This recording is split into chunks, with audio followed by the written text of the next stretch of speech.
Hi friends, मेरा नाम है अमन थपलियाल और मैं करीब करीब 15 से 16 साल से पहाड़ों में गाड़ी चला रहा हूँ और गाड़ी चलाने का अनुभव है। मेरे जो फादर हैं वो आर्मी में थे एंड उस वजह से मेरे को ये अपॉर्चुनिटी मिली कि मैंने हमारे एक मेरे फादर के जो सबऑर्डिनेट थे उनने मेरे को मदद करी गाड़ी सिखाने में। वो बहुत ही प्रोफेशनल और वीआईपी फ्लीट में गाड़ी चला चुके थे, तो मैंने उनको रिक्वेस्ट करी कि आप प्लीज़ मुझे भी गाड़ी चलाना सिखाओ, मैं आपकी तरह गाड़ी चलाना चाहता हूँ। और उनने मेरे को मदद करी गाड़ी चलाने की बारीकियों को ध्यान में रखते हुए। उसके अलावा मैं क्योंकि उत्तराखंड गढ़वाल से हूँ, तो मेरा गांव पौड़ी के नज़दीक पड़ता है। ये करीब 1800 मीटर पे स्थित है और मैं चारों धाम से लेके पूरा उत्तराखंड, हिमाचल, लाहौल स्पीति और लेह लद्दाख भी घूम चुका हूँ, भूटान वगैरह भी जा चुका हूँ, नॉर्थ ईस्ट में चुंगथांग सिक्किम तक गाड़ी में। तो मेरे पास वास्ट एक्सपीरियंस है पहाड़ों में गाड़ी चलाने का। और आज मैं ये वीडियो सिर्फ अपने उन दोस्तों के लिए की नॉलेज के लिए बनाना चाहता हूँ जो अपनी एक ट्रिप प्लान कर रहे हैं और वो थोड़ा कॉन्फिडेंस गेन करना चाहते हैं पहाड़ों में गाड़ी चलाने के लिए। तो बिना टाइम वेस्ट किए मैं आपसे कुछ पॉइंट शेयर करना चाहूँगा जो आप लोगों की मदद करेंगे जब आप हिल्स में गाड़ी चला रहे होंगे। फ्रेंड्स, दोस्तों, भाइयों बहनों, पहाड़ों में गाड़ी चलाना काफ़ी डिफरेंट है जैसे आप प्लेन्स में गाड़ी चलाते हैं उसके हिसाब से। यहाँ पे एक सबसे बड़ी ही चीज़ होती है जो कि वो है गियर और क्लच कोऑर्डिनेशन और साथ ही साथ स्टीयरिंग पे कंट्रोल। क्योंकि अगर आपकी स्पीड थोड़ी सी भी ज़्यादा है और आप स्टीयरिंग को करेक्ट नहीं करते हैं टर्न लेने के बाद, तो आप लोगों के कॉन्सिक्वेंसेस जो हैं वो काफ़ी बुरे हो सकते हैं। और स्पेशली आगे से कोई गाड़ी आ रही हो या फिर कोई लोग चल रहे हो, उनको चोट पहुंच सकती है और आपका जो है मज़ा वो सज़ा बन सकती है। तो सबसे पहला रूल जो है गाड़ी चलाने का पहाड़ों में वो ये है कि लेन ड्राइविंग। आपको पता होगा कि पहाड़ों में जो सड़कें हैं बहुत पतली होती हैं, इतनी बड़ी नहीं होती। अभी तो खैर काफ़ी चौड़ी हो गई सड़कें। ऑल वेदर रोड देख लो, आप शिमला देख लो, हिमाचल में रोड देख लो।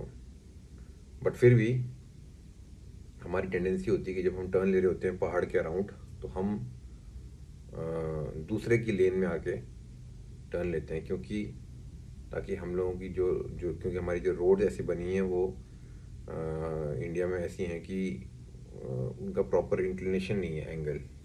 और अगर आपकी स्पीड ज़्यादा है तो आप जल्दी टर्न लेने के चक्कर में दूसरों की लेन में घुसते हैं। और आपको पता होना चाहिए कि पहाड़ों में एक बहुत ही ज़्यादा ब्लाइंड कर्व्स होती हैं। मतलब कि पहाड़ के इस तरफ आप जब जा रहे हो, आपको टर्न करके उधर जाना है, तो आपको पता नहीं कि उस साइड पे कौन सी गाड़ी आ रही तेज़ से। और क्योंकि आप तेज चला रहे होते हो और हवा होती है तो आपको सुनाई भी नहीं देता। दूसरी बात मैं जो आता हूँ इसी से रिलेटेड वो है कि आप जब भी टर्न लें हमेशा हॉर्न बजाएं। जब आप अपनी लेन में रहेंगे, वो बंदा अपनी लेन में रहेगा, आप दोनों हॉर्न बजा के चलेंगे, तो आप लोगों को पता रहेगा कि दूसरा उससे कोई आ रहा है और आप अपनी स्पीड भी नियंत्रण में करेंगे। और दूसरी बात यह है कि आपको हमेशा अपनी लेन में रहना है।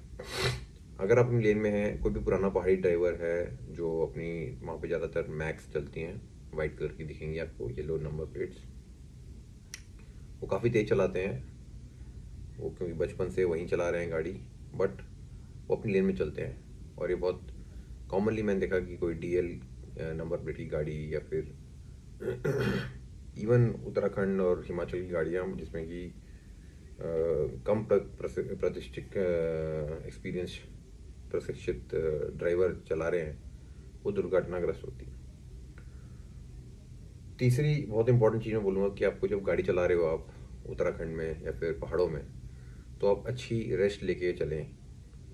बहुत इंपॉर्टेंट है कि आप जल्दी निकलें सुबह, क्योंकि ऋषिकेश और इन जगहों पे दोपहर में स्पेशली हवा तेज चलती है और लैंडस्लाइड और रॉक फॉल के एरिया में ज़्यादातर काफ़ी टाइम तक ट्रैफिक रुकता है।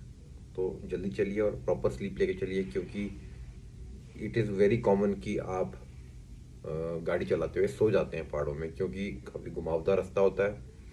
तो आपकी जैसी आँख खुलती है, और ये चीज़ प्लेन्स में भी हो सकती है आपके साथ, बट पहाड़ों में बिल्कुल मौका नहीं मिलता आपको करेक्शन का। आप इमीडिएटली आप एक बैरियर तोड़ के सीधे पहाड़ के नीचे हो गए खाई में, और खाई में जब गाड़ी गिरती है तो आपको पता है कि 150 मीटर 300 मीटर लंबी चौड़ी गहरी खाई होती है। तो वहाँ पे आपको निकालना बहुत मुश्किल होता है। मेरे खुद के एक्सपीरियंस में मैंने लोगों को देखा है, जो महिलाएं और पुरुष हैं जो गाड़ी चला रहे थे, वो नीचे गिरे हैं और करा रहे हैं, उनकी आवाज़ आ रही है धीरे धीरे। हम लोग लिटरली ट्रैक करके नीचे जा रहे हैं उनको निकालने के लिए, और उनकी हालत इतनी गंभीर है कि हम उनको उठा के ला भी नहीं पा रहे। तो ये बहुत बहुत इम्पोर्टेंट चीज़ है कि आप अपनी ड्राइविंग के दौरान बहुत अलर्ट रहें। इसलिए बहुत ज़रूरी है कि आप प्रॉपर स्लीप लेके, अच्छे से नींद लेके तभी गाड़ी चलाएं, और उसके साथ साथ रेगुलरली ब्रेक लेते रहें। छोटे ब्रेक, ज़्यादा लंबे नहीं, छोटे ब्रेक। अगर आप खाना भी खाते हैं बीच में तो ये ध्यान रखें कि एक कोशिश करिए एक चाय या कॉफ़ी साथ में पी के फिर निकले, क्योंकि अक्सर दोपहर में आप खाना खाते हैं तो उसके बाद हल्की सी नींद आती है, क्योंकि वहाँ की पहाड़ की वादियाँ ही ऐसी होती हैं कि बड़ा अच्छा फील होता है, रिलैक्स करती है बॉडी वहाँ पे, ये नेचुरल है।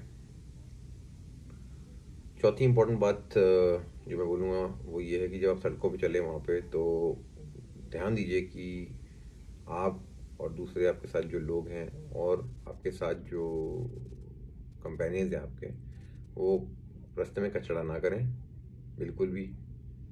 और सारा जो गार्बेज है, आप कभी भी आप पहाड़ों में जाते हैं तो पहाड़ में आपकी जैसे घर पे कोई कचरा गाड़ी आती है, दूर दराज के पहाड़ों में कोई गाड़ी ऐसी नहीं आती जो कचरा कलेक्ट करे और जाए। बहुत मुश्किल होता है, और वहीं पे रिसाइकिल होती हैं, प्लास्टिक बॉटल रिसाइकिल हो नहीं पाती हैं, तो इवेंचुअली वहाँ पे गंदगी बनती रहती है। और आपके बच्चों के लिए या फिर आप कभी फ्यूचर में आएंगे तो आपको गंदगी दिखेगी वहाँ पे, उसकी ब्यूटी जो है वो डिजेनरेट होती रहेगी।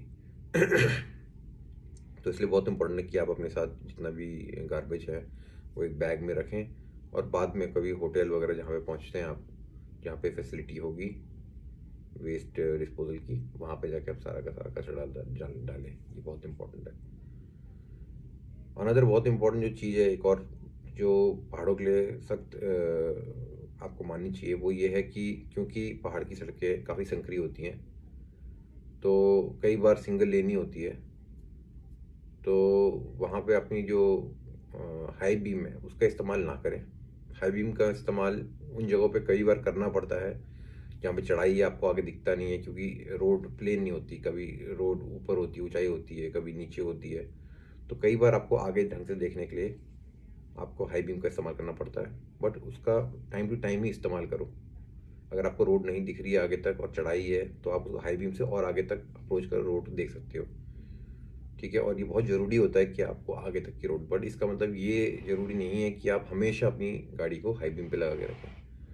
अगर आप अपनी स्पीड नियंत्रण में रखेंगे, इतना तेज नहीं चलेंगे, तो आपको कम डिस्टेंस पे भी दिखेगा, तभी भी आपके लिए सेफ रहेगा, रादर देन कि आप हाई बीम पे चलें और आप बाद में जाके किसी और गाड़ी से टकरा जाएं। ये बहुत ही डेंजरस सिचुएशन हो जाती है।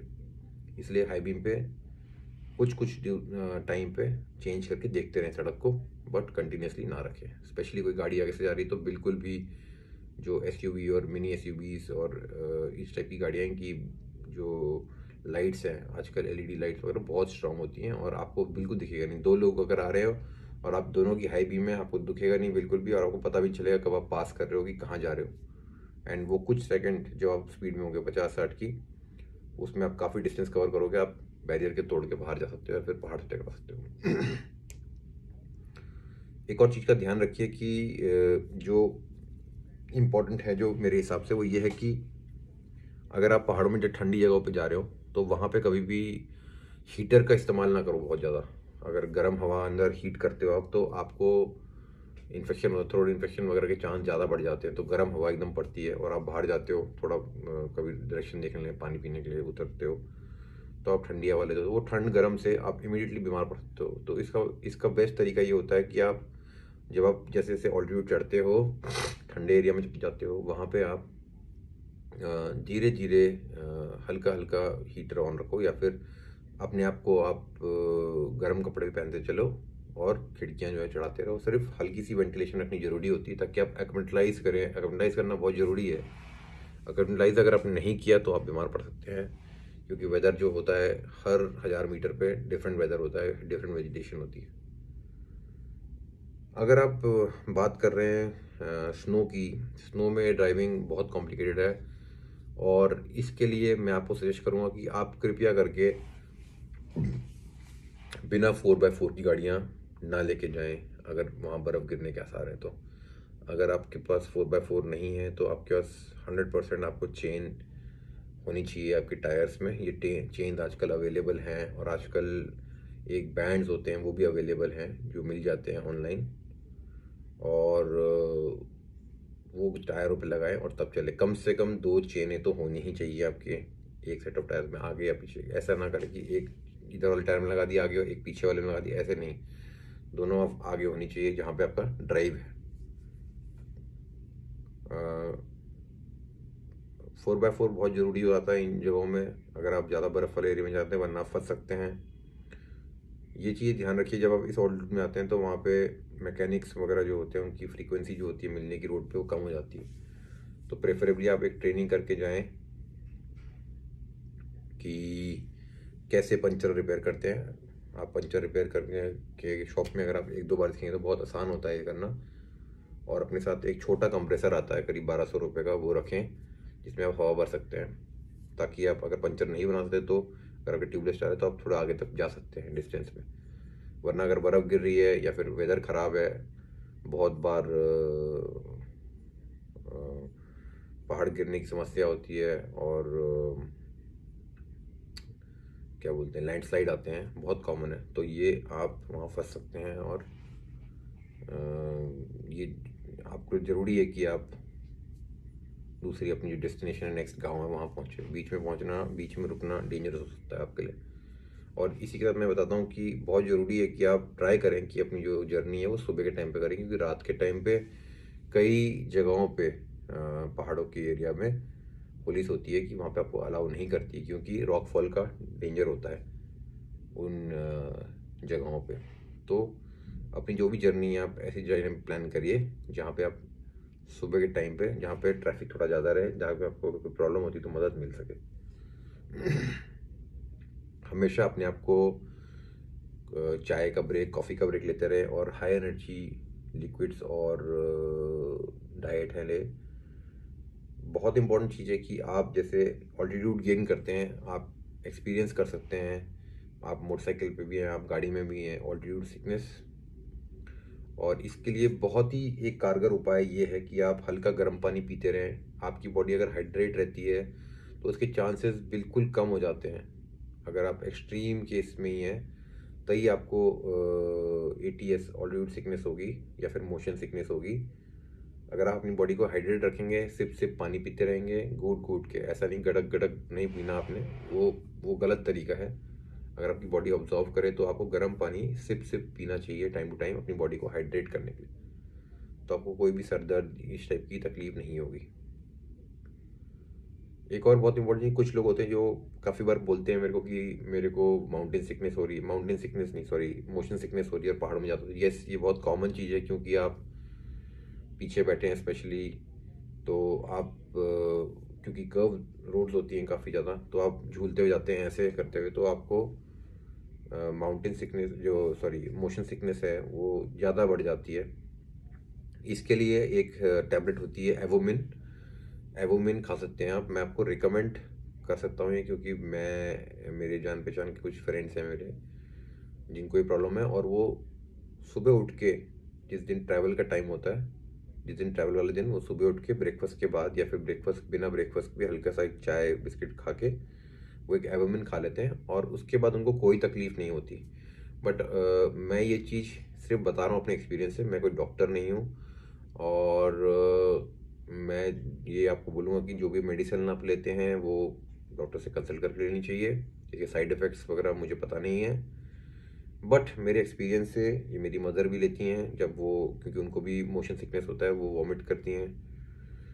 उनको, उनका कहना है कि उनको डीजल लग जाता है, बट ये सब चीज़ें रिलेट टू मोशन सिकनेस ही हुए हैं। और इसका बहुत आसान तरीका है टैकल करने का कि आप एक एवोमिन की टैबलेट खा लें, एक छोटी सी गोली कहीं पे मिल जाती है, और इससे आप बच सकते हैं।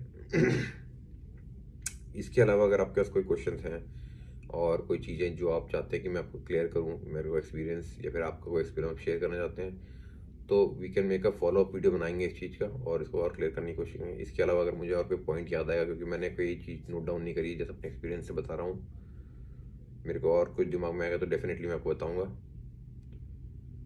कुछ जगह होती है माउंटेन्स में जहाँ पे वो परमिट्स की जगह होती है, हर्सिल वैली के ऊपर जो जगह है, स्पेशली लद्दाख वगैरह के ऊपर, वहाँ पे लोकल ऑफिस है। अगर आप जैसे होटल में जाएंगे, वहाँ पे आप तुरंत आपको पता कर सकते हैं कहाँ से इसके टिकट मिल सकते हैं, कैसे ये परमिट बन सकता है। बहुत आसान तरीके हैं इसके, और हम डिटेल वीडियो बना सकते हैं बाद में। बट इसका कारण सिर्फ ये होता है क्योंकि ये बॉर्डर पे एरियाज हैं, ये सड़कों पे सिक्योरिटी कंसर्न की वजह से आर्मी की पोस्ट होती है लास्ट में, और या फिर आईटीबीपी और बीएसएफ की होती है। जनरली तो आईटीबीपी मैन करती है इन पहाड़ी इलाकों में, आईटीबीपी और एसएसबी, सशस्त्र सीमा बल, या फिर कोई फौज की बटालियन होती है यहाँ पे। तो यहाँ पे इन जगहों पे आपके लिए अलाउड नहीं होता, अलाउड होता है तो फिर परमिट के साथ होता है, और परमिट बहुत आसान होता है मिलना, कोई दिक्कत नहीं होती इसमें। इसके अलावा मैं बस ये एक और चीज़ का ध्यान रखना कि पहाड़ों में जो है जो आप वहाँ पे इंजॉयमेंट के लिए आए हैं तो वहाँ पे इंजॉय करिए, उसकी जो नेचर का मज़ा लीजिए। नेचर के विपरीत चीज़ें करने की कोशिश ना करिए, जैसे कि शराब पी के गाड़ी ना चलाएं बिल्कुल भी। बहुत सारे हादसे मैंने देखे हैं जो शराब पीते हैं और गाड़ी चलाते हैं। ये चीज़ आपके लिए कॉमन हो सकती है नीचे या प्लेन्स में, क्योंकि आपका रिएक्शन टाइम मिल जाता है आपको, बट पहाड़ों में ये चीज़ बहुत डेंजरस और 2 मिनट में मज़ा का सज़ा बन जाती है। और मैं अच्छे अच्छे लोग देख चुका हूँ जो काफ़ी ज़्यादा दारू पी के स्टेबल रहते हैं, बट दारू पी के गाड़ी चलाना बिल्कुल भी रिकमेंडेड नहीं है। मैं ये चीज़ बोलना चाहूँगा, जो मेरे भाई जो प्लेन से आते हैं, वो काफ़ी बार क्या होता है कि इंजॉयमेंट के लिए आते हैं और वो इस चीज़ को ड्राइविंग और दारू को मिक्स करते हैं। ये बहुत डेंजरस होता है। और मैंने ऐसे भी दृश्य देखे हैं कि लोग अपनी गाड़ियों से बाहर निकल के डांस कर रहे हैं, पैक बना रहे हैं रोड पे, और गंगा किनारे, और वहाँ पे प्लास्टिक फेंक रहे हैं, अपने अंडर गारमेंट्स में डांस कर रहे हैं वहाँ पे लड़के। तो ये जो है, ये जो हमारी जो देवभूमि है, इसकी बहुत बड़ा अपमान माना जाता है ये। तो कृपया करके जैसे आप आज जिस जगह पे आ रहे हैं उसकी सम्मान करिए। और ये कॉमन चीज़ है किसी के लिए भी कि हम लोग स्वेड हो जाते हैं, हम लोग कैरिड अवे हो जाते हैं इंजॉयमेंट में। तो बट दूसरों की प्राइवेसी का भी ध्यान रखिए, दूसरों की माताएं बहनें कोई, क्योंकि आप ये जानते हैं कि ये जो सर्किट्स हैं, ज़्यादातर ये जो रोड्स हैं, ये पिलग्रिमेज की रोड्स भी हैं, मतलब कि एक धार्मिक स्थल को जोड़ती हैं। तो यहाँ पे लोगों की आस्था का भी ध्यान रखा जाए इस चीज़ के बारे में। और स्पेशली जो है यहाँ पे बिल्कुल भी कचरा ना करा जाए, ये हम सबकी जिम्मेवारी है। जय हिंद दोस्तों, सी यू लेटर।